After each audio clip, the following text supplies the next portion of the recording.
वस्सलातु वस्सलामु अला सय्यिदिल अंबिया वल मुरसलीन अम्मा बाद फ़अऊज़ु बिल्लाहि मिनश शैतानिर रजीम बिस्मिल्लाहिर रहमानिर रहीम या अय्युहल्लज़ीना आमनू इज्तनिबू कसीरन मिनज़-ज़न्नि इन्न बअज़-ज़न्नि इस्मुन व ला तजस्ससू व ला यग़्तब बअज़ुकुम बअज़न अयुहिब्बु अहदुकुम अन यअकुला लहमा अख़ीहि मैतन फकरिhtumuह वत्तक़ुल्लाह इन्नल्लाहा तव्वाबुर रहीम।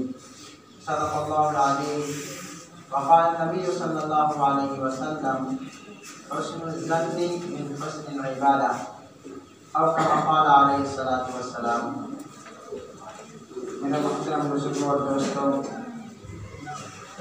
तमाम तारीफ़ उस अल्लाह तबारक व तआला के लिए जिस अल्लाह तबारक व तआला ने हम सबको ईमान के दौलत से नवाजा, और लाखों दरूद व सलाम हो नबी रहमत पर जिनके सबके दुखैल में हम सब मुसलमान हैं।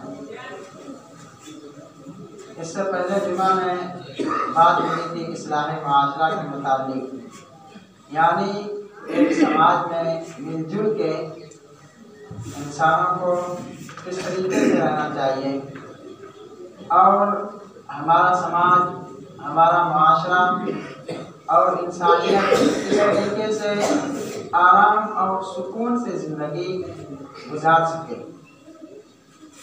तो इनमें चंद बातें खूबियों की आई थी और चंद बातें वो थी जो माशरे को बिगाड़ती है, माशरे को तबाह व बर्बाद करती है।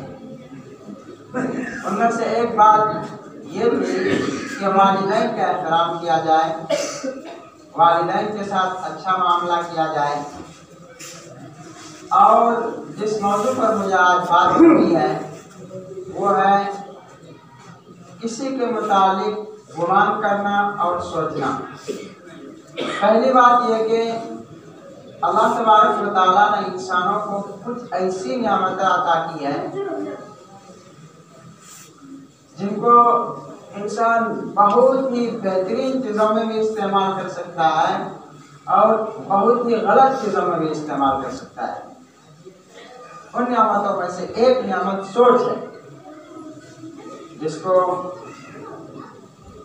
गुमान भी कहा जाता है, थॉट अंग्रेजी में, इसी तरीके से थिंकिंग भी बोलते हैं उसको।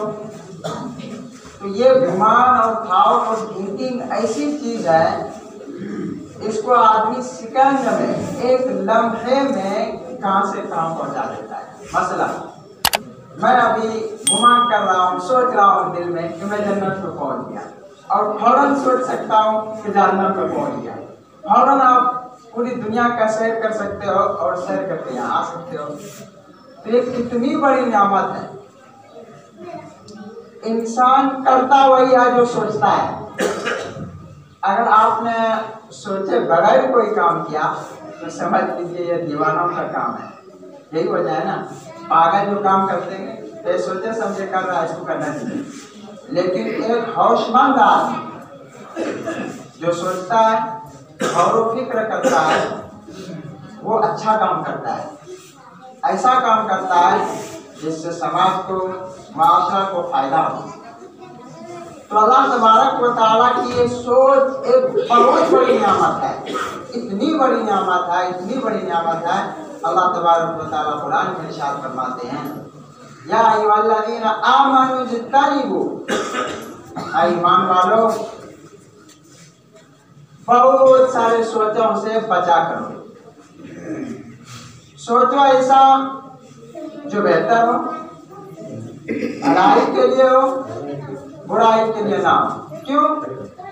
अगर सोचते रहोगे तो बहुत सारी सोचा ऐसी होगी जो तुम्हें गुनाह में मुब्तला कर देगी। क्यों? ऐसा इसलिए है कि आदमी पहले सोचेगा। मसला, आपके मुताबिक मैं सोचता हूँ कि आप ऐसे हैं, ऐसे हैं, फिर उसके बाद क्या होगा? सोच पर ही काम खत्म नहीं होता है। उसके बाद किसी के जिसके बारे में आपकी सोच है उसके पीछे लग जाएंगे कि ये बंदा अगर ऐसा है, इसके बारे में ऐसी सोच है, तो इसके पीछे मैं पढ़ता हूँ, चलो देखता हूँ ये कैसा है। तो इस तरीके से आप अपना वक्त भी बर्बाद करेंगे, अपनी सोच भी बर्बाद करेंगे, और उस आदमी से जिसके मुतालिक गलत सोच है फायदा भी नहीं उठा पाएंगे। क्यों? इसलिए नहीं उठा पाएंगे कि आपके दिल में यही है कि आदमी ठीक नहीं है, तो आप उसके करीब भी नहीं जाएंगे, बल्कि उसके टोक में लगे रहेंगे और उसकी बात है दूसरों के नजदीक बुराई के साथ पेश करेंगे। तो बुरी सोच ये इंसानों को गुनाह की तरफ ले जाती है। इसीलिए अल्लाह तबारक व तआला ने इरशाद फरमाया कि ऐ लोगों सोचो, लेकिन सोचने के जो तरीके हैं उस तरीके से सोचो।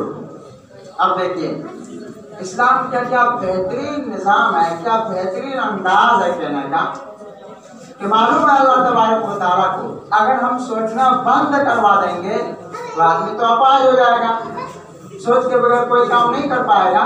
नहीं, सोचो लेकिन तरीके से सोचो। तो एक इमाम है, एक बहुत बड़े आलिम है जिसको हम और आप अबू बकर जस्सास रहमतुल्लाह अलैह के नाम से जानते हैं। इन्होंने लिखा है कि 4 तरीके की सोच है। एक सोच ऐसी है जो बिल्कुल हराम है, एक सोच ऐसी है जो वाजिब है, एक सोच ऐसी है जो मुस्तहब है, एक सोच ऐसी है जो जायज है। आप पहले नंबर पे आते हैं कि वो सोच जो बिल्कुल हराम है, अगर उसमें एहतियात न बरती जाए तो आदमी ईमान से निकलकर कुफ्र में दाखिल हो जाता है।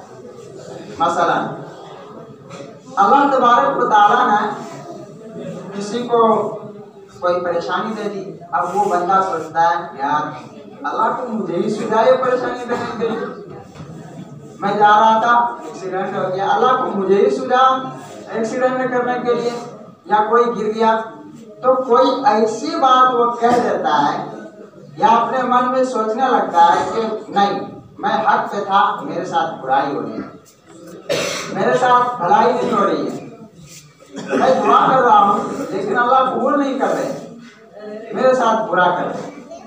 तो ये ऐसी सोच है जो बिल्कुल हराम है और आदमी को अल्लाह से दूर कर देता है, और एक वक्त आता है कि आदमी काफिर बन जाता है, अल्लाह पर उसका ईमान उठ जाता है।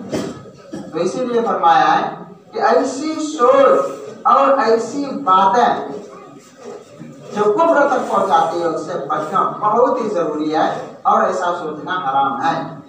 बल्कि एक दूसरी हदीस में अल्लाह तबारक व तआला का इरशाद है कि मैं बंदे के सोच के साथ मामला करता हूँ। अगर कोई मेरे लिए अच्छा सोचता है कि अल्लाह तबारक व तआला इतनी नेमत दी है, अल्लाह ने हर चीज़ दी है, तो मैं उसके साथ अच्छा करता हूँ। अगर कोई बंदा मेरे मुताबिक बुरा सोचता है तो मैं उसके साथ बुरा करता हूँ। एक हदीस है, अल्लाह के नबी सल्लल्लाहु अलैहि वसल्लम इरशाद फरमाते हैं कि तुम में से उस वक्त तक कोई ना मरे जब तक कि अल्लाह के मुताबिक अच्छी सोच ना ले। अच्छी सोच क्या है? या अल्लाह मैं आपको मानने वाला हूँ, जितना मेरे अंदर ताकत थी, जिस तरीके से मैं जिंदगी गुजारता था वो तमाम के तमाम आपके सामने खुली हुई किताब की तरह है। या अल्लाह इतनी मेरी ताकत थी, अब अल्लाह हमारे साथ खैर का मामला फरमाए। अच्छी सोच है, इस तरीके से मरे तो अल्लाह तबारक व तआला इंशाअल्लाह उनके गुनाहों को माफ कर देंगे। दूसरी और अहम बात, वो सोच जिस पर अमल करना वाजिब और ज़रूरी है, वो ये है कि आदमी कहीं सफ़र कर रहा था और नमाज का वक्त आ गया और उस आदमी को मालूम नहीं कि किबला किधर है, जिहाते किबला किधर है। तो उस वक्त शरीयत ने हुक्म दिया कि तहरी करो, सोचो कि किबला इधर हो सकता है, इधर हो सकता है, इधर हो सकता है, किधर हो सकता है, यहाँ पर सोचिए। तो तहरी करके नमाज पढ़ना यहाँ पर जरूरी और वाजिब है। अगर कोई बगैर तहरी के पढ़ता है, बाद में सही भी हो जाती, तब भी उसकी नमाज नहीं होती। तो यहाँ पर सोचना वाजिब है। तीसरी सोच जो मबाह और जायज़ है। एक आदमी नमाज पढ़ रहा था, अब वो चलते चलते 4 रकात वाली नमाज थी, तो तीसरी रकात में उसे शक होने लगा, मैं चौथी रकात में हूँ या तीसरी में हूँ। तो ये बीच में अटक गया और सोचने लगा कि मैं 3 में हूँ या 4 में हूँ, अब क्या करूँ। इस जगह पर अगर उसको उसकी सोच गालिब इस बात पर है कि मैं 3 ही रकात पे हूँ, तो वो 3 रकात पर अमल कर ले, जायज़ है सोच के मुताबिक। अगर वो ये सोचता है कि नहीं मैं 4 रकात पर हूँ, तो वो 4 रकात चौथी रकात पर अमल कर सकता है, तो यह मुस्ताहब और जायज़ है। चौथी सोच जो है वो तमाम इंसानों के लिए, क्या मैंने हदीस पढ़ी, हुस्नुल ज़न्नी मिन हुस्निल इबादा, अच्छी सोच ये इबादत में से है। क्या है अच्छी सोच? अच्छी सोच ये है कि जब तक हम किसी इंसान को बुराई में खुद मुलव्विस होते हुए ना देख ले, उसके मुताबिक बुरा ना सोचे, ये अच्छी सोच है। इसकी मिसाल देता हूँ। बाज़ मरतबा ऐसा होता है, किताबों में भी है, बाज़ मरतबा ऐसा होता है कि आदमी मस्जिद के सामने से गुजरता है, अब जिनकी सोच खराब है, गलत जो सोचता है, वो ये समझता है कि ये इसने नमाज नहीं पढ़ी होगी, नमाज के बाद आ रहा है, वो दिल में फौरन सोच लेगा। लेकिन जो ठीक सोचता है उसके दिल में ये भी बात आ सकती है कि यहाँ तो 2-3 मस्जिद है, उस मस्जिद में पढ़ी होगी नमाज, या नमाज हो सकता है किसी मजबूरी से मस्जिद में ना पढ़ी हो, घर में पढ़ी हो। तो ये अच्छी सोच है। यही सोच, अच्छी सोच इंसानों के लिए बहुत फायदामंद है, और जो है जिसके मुतालिक हम अच्छी सोच रखेंगे उससे हम फायदा भी उठा सकते हैं, और अल्लाह का भी यही हुक्म है, रसूलुल्लाह सल्लल्लाहु अलैहि वसल्लम का भी यही फरमान है। तो मुआशरे को सही करने के लिए जरूरी है कि हम सोच अच्छी रखें। कितने शौहर ऐसे हैं जो बुरी सोच करके, जो गलत फहमी में मुब्तला होके अपनी बीवी पर नजर रखते हैं। बताइए, महज सोच की बुनियाद पर कि मेरी बीवी जो है उससे बात करती होगी, उससे ये करती होगी, उससे मजाक करती होगी, सोच की बिना पर बहुत सारी ऐसी तलाक़ें होती है, बहुत सारी औरतें ऐसी बेवा हो चुकी हैं। अल्लाह के नबी सल्लल्लाहु अलैहि वसल्लम ने फरमाया अच्छी सोच रखना ये इबादत में से है। एक बात और है कि अल्लाह तबारक व तआला ने हर आदमी के ऊपर जो फरिश्ते रखे हैं ना, लिखने वाले अच्छे और बुरे, वो किस लिए रखे? वो इसलिए रखा है कि अल्लाह का मामला अल्लाह के बंदे के साथ डायरेक्ट है, जो फरिश्ते बताएंगे वो आप पेश कर देंगे। अब आप और हम में से कौन होता है कि किसी के बुराई के पीछे लगे रहे, ये क्या कर रहा है, ये बंद कमरे में क्या कर रहा है, ये वो उस औरत से बात करके क्या कर रहा है। अरे जहाँ ये आप देख रहे हो तो उस औरत से बात करके ये बात कर रहा है, वहाँ ये भी तो आप देखो कि हो सकता है कोई परेशानी हो, उस परेशानी का हल इसी के पास हो। तो ये तमाम चीज़ें जो है इसके ज़रिए से हम माशरे को खुशगवार बना सकते हैं और अच्छा बना सकते हैं और कुरान और हदीस पर अमल कर सकते हैं। अल्लाह तबारक व तआला से दुआ है कि अल्लाह तबारक व तआला हम सबको कहने और सुनने से ज़्यादा अमल करने की तौफीक अता फरमाए।